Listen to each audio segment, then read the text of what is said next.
नमस्कार मित्रों। डॉक्टर संजीव भानावत के इस YouTube चैनल में आप सभी का हार्दिक स्वागत, अभिनंदन। एक फिल्मी गीत आपने सुना होगा, 70 के दशक की एक फिल्म हरे रामा हरे कृष्णा। उस गाने की शुरुआत कुछ इस तरह से होती है, दम मारो दम, मिट जाए गम, बोलो सुबह शाम, हरे कृष्णा हरे राम, हरे कृष्णा हरे राम। दुनिया ने हमको दिया क्या, दुनिया से हमने लिया क्या, हम सबकी परवाह करें क्यों, सबने हमारा किया क्या। दम मारो दम, मिट जाए गम, बोलो सुबह शाम, हरे कृष्णा हरे राम। नशीले पदार्थों और हिंदी सिनेमा का बहुत गहरा संबंध रहा है और इसी थीम पर आधारित यह फिल्म थी। हिप्पी संस्कृति को अभिव्यक्त करती देवानंद और जीनत अमान की हरे रामा हरे कृष्णा। और उसके बाद तो अनेक ऐसी फिल्में आईं जिनमें इस तरह की विषयों को बड़ी खूबसूरती के साथ उठाया गया था। हम चाहे उड़ता पंजाब फिल्म की बात करें या संजू फिल्म की बात करें, जो संजय दत्त की जीवनी पर आधारित थी। धर्मेंद्र और हेमा मालिनी की चरस, जिसमें नशीले पदार्थों की अवैध तस्करी को आधार बना करके फिल्म बनाई गई थी, वहीं श्रीदेवी को नशीले पदार्थों की लत में लीन दिखाया गया था फिल्म जाबाज में। नसरुद्दीन शाह गोवा में ड्रग रैकेट का पीछा करते हैं फिल्म जलवा में, तो मंधुर भंडारकर फैशन फिल्म के माध्यम से युवा पीढ़ी को किस तरह से ड्रग्स की ओर धकेला जा रहा है उस समस्या को उठाते हैं। चाहे शैतान फिल्म की बात लें, पंख, दम मारो दम, गोवा गान आदि अनेक ऐसी फिल्में हैं जिन्होंने समय समय पर इन समस्याओं को उठाया। हिंदी फिल्मों का अंडरग्राउंड से बहुत गहरा संबंध रहा है। कई ऐसे कलाकार हैं जिनके बारे में कहा जाता है कि वे ड्रग्स के शिकार हुए हैं। फिल्म निर्माण में जिस तरह से अंडरग्राउंड वर्ल्ड का पैसा लगा है, उसकी भी खबरें यदा कदा मिलती रहती है। फिल्म निर्माताओं ने युवा पीढ़ी की इस समस्या को बड़ी गहराई से समझा और पर्दे पर उन चुनौतियों को उभारा भी है।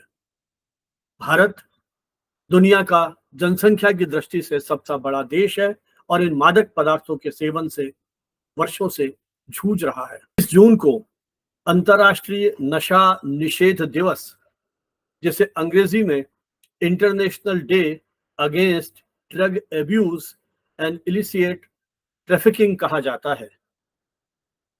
इस दिन की घोषणा संयुक्त राष्ट्र महासभा ने 7 दिसंबर 1987 को की थी और पहली बार यह दिवस वैश्विक स्तर पर 1989 1989 में मनाया गया था। प्रतिवर्ष एक थीम पर केंद्रित कर इस दिवस को दुनिया भर में मनाया जाता है और इसके पीछे मूल भावना यही है, मूल कारण यही है कि नशीली दवाओं के उपयोग और तस्करी की जो वैश्विक समस्या पैदा हो गई है, उसके बारे में आम आदमी को जागरूक किया जाए। यह समस्या न सिर्फ व्यक्ति के स्वास्थ्य के लिए बहुत खतरनाक है, बल्कि हमारी अर्थव्यवस्था और सुरक्षा के लिए भी कहीं खतरा बनी हुई है। नशीली दवाओं के उपयोग व्यक्ति के स्वास्थ्य को गहराई से प्रभावित करता है। वह न केवल शारीरिक और मानसिक रूप से टूट जाता है, बल्कि नशे की गिरफ्त में आकर वह निर्णय करने की स्थिति में नहीं रहता है। उसके सोचने, समझने और निर्णय लेने की क्षमता कम होती चली जाती है। पारिवारिक रूप से भी उस पर बहुत गहरा प्रभाव पड़ता है। वे एक अवसाद में डूब जाता है। उसके पारिवारिक और सामाजिक संबंध गहराई से प्रभावित होते हैं। उसके कार्य करने की क्षमता कम हो जाती है। एक ऐसे दौर में समाज पहुंच रहा है जहां इन मादक पदार्थों के सेवन की प्रवृत्ति बढ़ती चली जा रही है। संयुक्त राष्ट्र ने इस समस्या को पहचाना। नशीली दवाओं की तस्करी भी एक बड़ी समस्या है जो वैश्विक स्तर पर संगठित अपराधों को प्रोत्साहित करती है। यह तस्करी कानून और व्यवस्था के लिए तो खतरा है ही, बल्कि कहीं न कहीं यह आतंकवाद और हिंसक गतिविधियों से भी जुड़ती है। अवैध तस्करी के कारण अनेक देशों की सुरक्षा और स्थिरता के लिए भी एक चुनौती बन जाती है। अवैध तस्करी से प्राप्त धन का उपयोग अक्सर अवैध गतिविधियों जैसे हथियारों की तस्करी, मानव तस्करी और अन्य आपराधिक गतिविधियों के लिए किया जाता है। इससे समाज में अपराध संबंधी घटनाओं भी बढ़ोतरी होती है और आम लोगों के जीवन पर इसका बहुत ही नकारात्मक प्रभाव पड़ता है। मादक पदार्थों की तस्करी एक अंतर्राष्ट्रीय समस्या है, इसलिए इसको रोकने के लिए संगठित प्रयासों की आवश्यकता है और सभी देश मिलकर के यदि इस दिशा में काम करेंगे तो शायद हमें कुछ सफलता मिल सके। संयुक्त राष्ट्र की विभिन्न जो एजेंसीज हैं वो इस दिशा में विशेष काम कर रही हैं, जैसे संयुक्त राष्ट्र मादक पदार्थ नियंत्रण कार्यक्रम यूएनओडीसी। यूएनओडीसी ने विभिन्न देशों के साथ मिलकर नशीली दवाओं की तस्करी और उनके दुरुपयोग को रोकने के लिए अनेक अभियान चलाए हैं। इनमें जागरूकता अभियान से लेकर के प्रशिक्षण कार्यक्रम और कानूनी उपाय के माध्यम से इस समस्या को निपटने के लिए एक माहौल तैयार करने की कोशिश है। अंतर्राष्ट्रीय नशा निषेध दिवस के अवसर पर जागरूकता पैदा करने के लिए विभिन्न कार्यक्रमों का आयोजन किया जाता है। इन कार्यक्रमों में सेमिनार, कार्यशालाएं, सार्वजनिक रैलियां आदि शामिल हैं। इनके माध्यम से लोगों को नशीली दवाओं के सेवन से होने वाले नुकसान से परिचित कराया जाता है और इसके दुष्प्रभावों के बारे में भी उन्हें जानकारी दी जाती है। स्कूल और कॉलेज में इस दिन के अवसर पर विशेष कार्यक्रम आयोजित किए जाने अपेक्षित हैं, ताकि हम युवा पीढ़ी को नशीले पदार्थों के सेवन से होने वाले दुष्प्रभावों से परिचित करा सके। शिक्षा के माध्यम से इस तरह की जागरूकता के प्रयास बच्चों को एक स्वस्थ जीवन शैली जीने की दिशा में प्रेरित कर सकते। नशे की लत को दूर करने के लिए एक साइकोलॉजिकल काउंसलिंग, मनोवैज्ञानिक सलाह देने के लिए जगह जगह नशा मुक्ति केंद्र स्थापित भी किए जा रहे हैं, जो इस समस्या से निपटने के लिए विशेष प्रयास करते हैं। ये केंद्र चिकित्सा सहायता से लेकर के परामर्श और पुनर्वास संबंधी सलाह भी देने की कोशिश करते हैं। इन केंद्रों में जो नशीले पदार्थों की गिरफ्त में आ चुके व्यक्ति हैं, उनको इस लत से छुटकारा देने के लिए विशेष प्रकार की सहायता भी दी जाती है। नशा मुक्ति केंद्रों में विविध प्रकार की उपचार विधियों का उपयोग किया जाता है, जिनमें दवाइयों से लेकर के थेरेपी और सामूहिक सहायता कार्यक्रम जो है वो सम्मिलित है। यदि इनका अनुसरण गंभीरता से किया जाए तो एक स्वस्थ जीवन शैली की दिशा में हम बढ़ सकते हैं। नशा मुक्ति दिवस पर इस तरह की लत को दूर करने के लिए आवश्यक है एक सामुदायिक भागीदारी को स्थापित किया जाए। समुदाय के लोग मिलकर के नशीली दवाओं के खिलाफ आवाज उठाएं, इसके दुरुपयोग को रोकने के लिए संगठित प्रयास करें। सामुदायिक संगठनों के साथ साथ जो गैर सरकारी संगठन है, एनजीओज हैं, इनकी भी बहुत बड़ी भूमिका इस दिशा में हो सकती है, जो स्थानीय प्रशासन के साथ मिलकर ऐसे जागरूकता कार्यक्रम को प्रोत्साहित कर सकते हैं। नशा मुक्ति शिविर आयोजित कर सकते हैं, परामर्श सत्र आयोजित कर सकते हैं। मादक पदार्थों के दुरुपयोग और तस्करी को रोकने के लिए विभिन्न देशों की सरकारों की भी महत्वपूर्ण भूमिका है।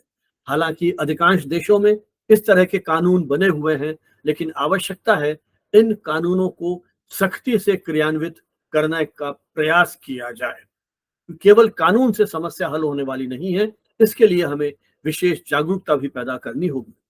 सरकार विभिन्न कानून अपनी जो उनकी प्रवर्तन एजेंसियां हैं, जो इम्प्लीमेंटिंग एजेंसीज हैं, उनके माध्यम से इन पर कड़ी निगरानी रखने की भी अपेक्षा की जाती है, ताकि इस तरह के धंधों में लिप्त व्यक्तियों के खिलाफ, संस्थानों के खिलाफ सख्त कार्रवाई की जा सके। आइए हम यह संकल्प लें, अंतर्राष्ट्रीय नशा निषेध दिवस के अवसर पर हम दुनिया को नशा मुक्त बनाने की दिशा में हर संभव प्रयत्न करें। आज लगभग 40 मिलियन लोग इस समस्या से पीड़ित हैं, या यूं कहें कि प्रत्येक 8-10 व्यक्तियों में से एक व्यक्ति इस लत से पीड़ित और परेशान है। केवल जेल में डाल देना इसका प्रभावी उपाय नहीं हो सकता है। हमें सामुदायिक आधार पर इसके उपचार की आधार भूमिका तैयार करनी पड़ेगी। जो मादक पदार्थों में लिप्त हैं, उनके प्रति भी कहीं हमें एक सम्मान का भाव रखते हुए उन्हें कलंकित या उनके प्रति भेदभाव को रोकने के साथ साथ उन्हें समाज की मुख्य धारा में लाने के प्रयास करते हुए उन्हें इस लत से मुक्त कराने के लिए हमें विशेष प्रयत्न करने होंगे। तभी हम इस दिशा में कुछ कारगर प्रयास कर सकेंगे। उस संवेदनशीलता की हमें अपेक्षा है, नहीं तो इस प्रकार के युवा और व्यक्ति कहीं आपराधिक दुनिया में प्रवेश कर समाज और राष्ट्र के लिए खतरा बन सकते हैं। हमें कारावास के विकल्पों को तलाशना होगा। मनोवैज्ञानिक तरीके से हमें उसके समाधान की दिशा में प्रयत्न करना होगा। यूएनओडीसी जैसी संस्थाएं में विशेष शोध अनुसंधान का कार्य भी कर रहे हैं, जिससे समग्र मानव जाति को कहीं लाभ होगा। तो आइए 26 जून इस अंतर्राष्ट्रीय नशा निषेध दिवस पर हम ये संकल्प लें कि हमारे आसपास यदि कोई व्यक्ति इससे पीड़ित है, इस लत से लिप्त है, उसे समाज की मुख्य धारा में लाने के लिए हम मनोवैज्ञानिक और सामुदायिक आधार पर कोशिश करते हुए एक ऐसा माहौल बनाएं जो व्यसन मुक्त हो। विश्वास है आने वाले समय में हमारा ये समाज, हमारा ये देश, आने वाला समय इन नशीले पदार्थों के उपयोग और तस्करी से मुक्त होने की दिशा में कम से कम एक कदम तो आगे बढ़ाएगा। हम हर संभव प्रयास करें, चाहे मीडिया के माध्यम से, कार्यशालाओं के माध्यम से, कॉन्फ्रेंस के माध्यम से, स्कूल कॉलेज में जो हमारी शिक्षा व्यवस्था है उसके माध्यम से। इन्हीं शब्दों के साथ आपका बहुत बहुत आभार, धन्यवाद। जय हिंद, जय भारत।